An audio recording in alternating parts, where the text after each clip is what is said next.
shark, da da da da da da, daddy shark, da da da da. Woo! Hey! Look who it is, everybody! Your favorite weekly fantasy football show host and king of the FTFL, lest you forget, the owner of the Hulkamaniacs. It is I, Brett Sieber. Welcome back. My goodness, we have waited a long time, 7 long months. The wait is over. The games from week 1 are in the book, and my goodness, was it a week. First and foremost, the John counter is over. It stopped, came to a screeching halt at 360 days between regular season victories. He got one this week. However, there's a count that continues to go on. It is one, the only Le'Veon Bell. Still not in camp, still not coming anytime soon. Now, on the surface, it appears that Andy's team is none the worse at the moment, but I don't think I would feel very comfortable if I was him. Of course, the champ, Ryan Deesum, and that's right, the nasty, smelly, saggy, tripping all over him, titties and balls, started the season his title defense with the win. More on that later. Of course, it was looked at week 1 as maybe a bye week for some. For some it was. For others, and you know who you are, it definitely wasn't. And oh my goodness, week 1, FTFL Weekly Update, Season 3, and tonight, brand new segment. Can't wait for you to see that. And let's be honest, I started with some silliness. This whole week 1, it's all about silliness. It's all about overreaction. People just losing their mind. I know we haven't had a lot to talk about. We haven't had a lot to analyze for a long time. And so the moment we get any little shred of data, boy, we're all in. And that's exactly what happened. Now, what you need to know, though, is that these overreactions might just be that. Overreacts. We got to let things play out. For instance, keeping a kicker doesn't just guarantee future success. I don't care how much you toot your horn. Yes, you had 4 second-round draft picks, but it was a bonehead move, and we'll continue to talk about that all year long. Also, calling yourself a king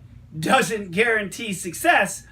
Hagen, I should know, playing someone who hasn't won in a year shouldn't guarantee success. Heck, even having someone regress in a positive way to the mean, to a 500 record head-to-head, when you've only won twice in 18 tries, isn't an absolute guarantee. We'll talk about all this, but first, a shout out to the fine men and women patrolling the mean streets of Park Rapids. You are doing an amazing job. Keep up the good work. Everyone in town I know appreciates it. And if you get a moment or two, why don't you pull Linkowitz over?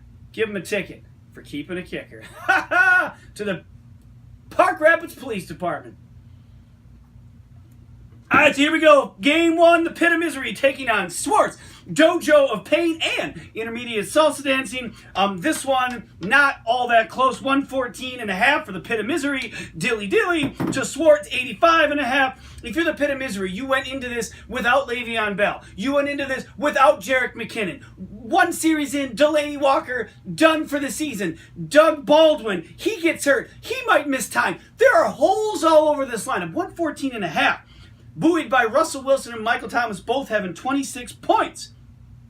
Delaney Walker 4, Baldwin 0. I mentioned them earlier. They were the only 2 that were under 8.5 for the entire team. 114.5 with all those holes. I can't imagine this is going to be sustainable, but I guess that's why we play the games. If you're Swart, the Baltimore defense led the way. You got to steal when you took him probably late in the draft. 17 points. Golden Tate, 13.5 on Monday Night Football. Robbie Anderson, also Monday Night Football, 12.5. Kareem, the Kareem-akazi Hunt. There was a huge offensive explosion in Kansas City, and thy name was not Kareem Hunt. 2 points. Patrick Mahomes, who led that explosion in Kansas City, was on the bench with 36. It wouldn't have mattered in the end because his quarterback, the difference, wouldn't have gotten him a win. Swart falls to 0-1. Andy moves on to 1-0. Next up, Mana, 3-time Lucky Pants champ. Mana taking on Linkowitz, who for 360 days had not won an FTFL regular season game until this week. Markster went into this game saying, well, I get a bye in week 1. Hooray, I play Linkowitz. And then Linkowitz stomped the crap out of him. 121.5 to 70.5. I went back and I looked. Linkowitz hadn't had a point total that high since week 13 of 2013 when he scored 124 points. Now, 121.5 is a lot of points. Of course, it wasn't even the highest this week, but it's still a heck of a score. Now, on the flip side, I found when John scored that many points last time, and in digging, I actually found a week in 2014, week 2, big bad John Linkowitz, and I'm sure Calvin Johnson was probably still a part of this, maybe at that point, 16 points. That is brutal. But that wasn't this week. If you're John, Tyreek Hill, no salty, traded away a second-round pick, didn't keep him, fell into John's lap, 29.5 points. Isaiah Crowell, I know I kind of bagged on him last week. The Jets came out and looked all sorts of impressive. I don't know what that means. If they're better, if the Lions are actually worse than we thought, who knows? But John will take the 22. Saquon Barkley, 19. Now, most of that came on the 68-yard touchdown that was late. That might be boom and bust for him all week. Stephen Gostkowski, the keeper. You know what? I'm just going to start referring to him as the keeper. Stephen Gostkowski, you the man. Hashtag polls stick together. The keeper with 11. Sanders and Thompson combined for 40 on the bench. Didn't even matter. If your marks are A.J. Green, 19 led the way. The Jacksonville defense at 16. David Johnson, 12.5. But boy, did Arizona look terrible. Sam Bradford, awful. PU, Stinkfest City. Deshaun Watson in his return, only 10 points, 78.5, one of the lower scores this week. Marks will be looking to get on the winning track next week. For now, he's 0-1. Linkowitz is in first place. Let that sink in. Next up, we got the Radioactive Monkeys coming in, of course, at 0-0, taking on the King. Now, I'm going to tell you right now, Sid Hagen, you can't just go around calling yourself a king and have it be so. That's not how it works. That's not how I became the king of the FTFL. Just for a little sidebar for you, King of the North is not even currently the king of the South. 110.5 for Salty, 79.5 for Sid. If you're Saltmarsh, Tom Brady with 22, Mike Evans for 21.5. Holy crap! Tampa Bay scored 48 points. Who saw that coming? I'll tell you, nobody. Joe Mixon, Antonio Brown, both with 16.5. Nothing on a bench, even a bench that, by the way, you went all season last year and it didn't quite bite you. You're too short. You only have 15 players. Come on, let's go. King of the North.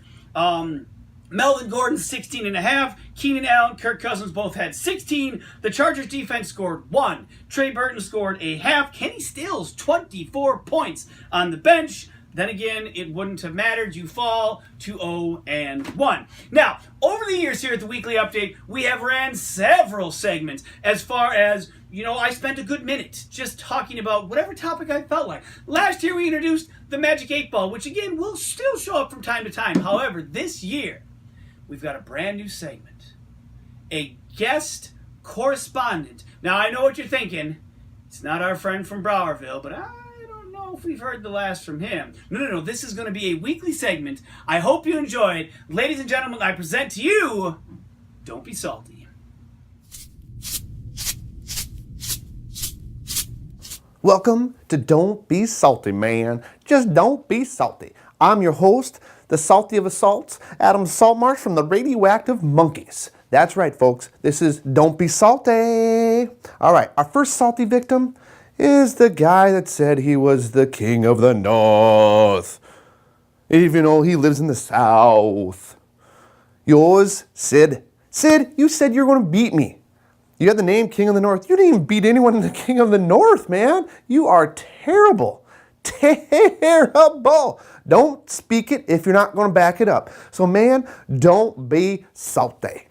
All right, our next victim of Don't Be Salty this week of week 1 of the FTFL Fantasy Football is yours truly. News. The Hawk. The Hawksters. Seriously, bro? Seriously? Come on. Deesum has spanked your butt all over the wrestling rink, all over the field. You are 2-17 against the titties and the balls. Really? Don't be salty. Don't be salty. But the king of the salts, the rise to the top, better yet a Terminator, because you're pulling the salts down on me. Who gets the salt chicka dance? The salt chicka dance is yours truly, The Mahanahanas, Jeff Mark says. Really, bro? Really? Don't be salty because you left 26.5 points on your bench and you wasted $1 picking them up. Well, it might help you now because Fournette, I got a little hammy. Anyways, but seriously, you got spanked. You got the salt in your wounds, man. You were, ow! Why? Because that guy kept a kicker. He started 2 tight ends, and he spanked the salt all over you. So, bro, don't be salty. And your efficiency is the worst of week 1. You're at 71.7 efficiency on your team. That means you had guys on your bench you should have put in your starting lineup. That's a salty wound. That is so salty, bro. So, keep in mind, people, week 2 is coming up. Just don't be salty. I don't know about you, but man, I thought that was great. Even though, of course, I was one that was called out. And hey, listen, 2-17. At this point, I'm not even expecting to ever beat Decem again. It's just not in the cards. I'll get to that in a little bit because the next game is not ours. It is the Architect taking on the Pack Attack. Now, if you remember, this is one of the 2 teams in the league that Eric does not have a winning record against. He gets closer to that 500 mark with Matt with a victory this week, 108.5 to the Architect's 59. If you're Eric, 28 points from, and I can't even read my damn notes.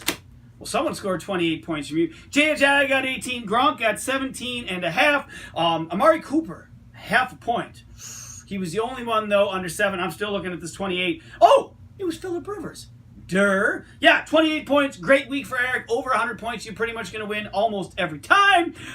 If you are the Architect, Devontae Adams led the way with 12.5. Ezekiel Elliott with 11.5. Stafford with 10. And the New Orleans defense, who got completely blown smooth up by the Bucs. They add a whopping 0. Smell that? That might be a dud. We'll get to that soon. On the last game of the week, of course, the reigning champ, Ryan Decem, and his trying to tuck him into his pants line, titties and balls, taking on yours truly, the Hulkamaniacs. We know the history, we know the record, and at this point, it just doesn't matter. However, I will point out, by the strategic point of view, I didn't lose this week. From the tactical point of view, I didn't lose this game. But I did lose the game. 134.5 to 83.5. 134.5 is the 5th highest score of all time. Now, Decem, back in week 1 of 2016, dropped 133.5 points on Matt. The following week, he beat me by a mere 6.5, 7 points. Thankfully, I didn't get tagged like that again. Every single person on Decem's team scored a touchdown except for Travis Kelce. Alvin Kamara, good God, 32.5 points. Go down the list. Andrew Luck, 18. The Rams defense, 18. Legatron, 17. Of course, one of Swart's best players last year. Swart, you probably should have kept him. Hashtag trendsetter. I guess, no, it's not. Don't ever keep a kicker. For me, led the way by Aaron Rodgers. Now, had I blacked out on the couch due to pregame festivities, missed the entire first half of football, got up, looked at my phone, I would have assumed from the text I received from my friends that Aaron Rodgers had flat out died, that he was just dead. And then he came walking out of the tunnel.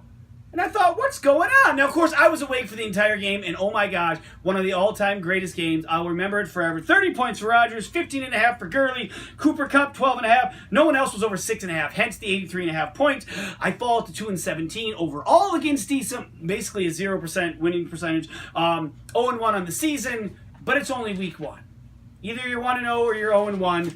We head into next week. We start to see if some of these are trends or if they were just blips. Now, before we get to the matchups for next week, the stud of the week, Alvin Kamara, 32.5 points in a blowout effort.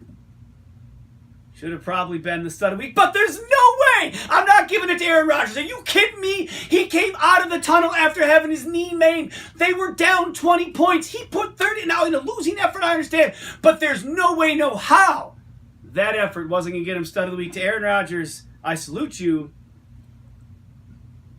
Dud of the week, we had a bunch of guys with a half point. Trey Burton, LaShawn McCoy, the Buffalo Bills. Another team that looks bad. If you're Markser, McCoy plays for the Bills. They look terrible. Johnson plays for the Cardinals. They look terrible. That 78.5 might be more the norm, of course. I might be overreacting too. Chris Hogan, woo boy, nice job, number one receiver. A lot of the analysts said you were the guy to play. Half point. However, they all at least scored. There was one person and or defensive unit in the starting lineups this week that notched a 0, and their team lost, and they lost big. Therefore, your dud is the New Orleans Saints defense. My God, the Tampa Bay Bucks made you look pitiful. Decent update. I guess there's really only one now. In the end, Lincoln would have scored enough points, so it wasn't really going to matter. Markser left Connor on the bench. Now, we didn't know what was going to happen to Connor, what kind of role he was going to play going forward. Maybe you want him in there. Of course, John kept a kicker. Here we go, week 2 matchups. Linkowitz at 1-0. That's not a misprint. Taking on the Hulkamaniacs. That's right. We're going to play a game that matters, and we'll see if the keeper can do it again. Manah, 3-time Lucky Pants champ, Manah 0-1, taking on the Pit of Misery Dilly Dilly at 1-0. Adam Swart and his Dojo of Pain and Intermediate Salsa Dancing at 0-1, taking on the King of the North, also at 0-1. Someone walks out with a victory, unless, of course, they tie in the only game that pits winning records against another. The Pack Attack at 1-0, taking on the Monkeys at 1-0, with first place in the South on the line. Lastly, the Architect 0-1, taking on Ryan Deesum and you know what else at 1-0. Before I get out of here, couple things. Jeff Filipczyk, you are now a 2-time Iron Man. To that, I salute you. And lastly, some of you may not know this, and some of you may know who he is. Andrew Fargo McBride has come upon some tough times health-wise. You can find more about it online on Facebook or Caring Bridge. But Andrew, we're all pulling for you. Get better soon, my friend. And to you, I sign off. We'll see y'all next week on the Weekly Update.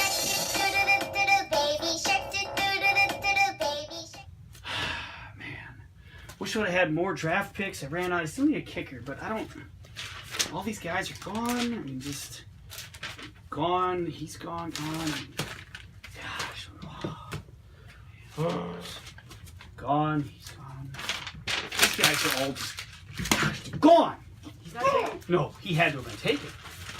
The Cowboys. I mean, they're not gonna score that many points. They'll get close, but oh my gosh, he was in the Pro Bowl. Oh man, yes. Dan Bailey is going to be my kicker!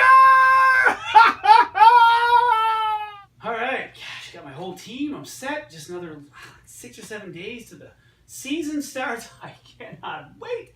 Man, ESPN. Oh gosh, look, Bridgewater got traded. Huh? I mean, maybe I missed that, but that would be cool for him with Breeze. Wait, what did that? No, that just said Dan Bailey. He got cut. What? No. Gosh, if I only done what Linkowitz would have done and just kept the kicker, this wouldn't be an issue. God!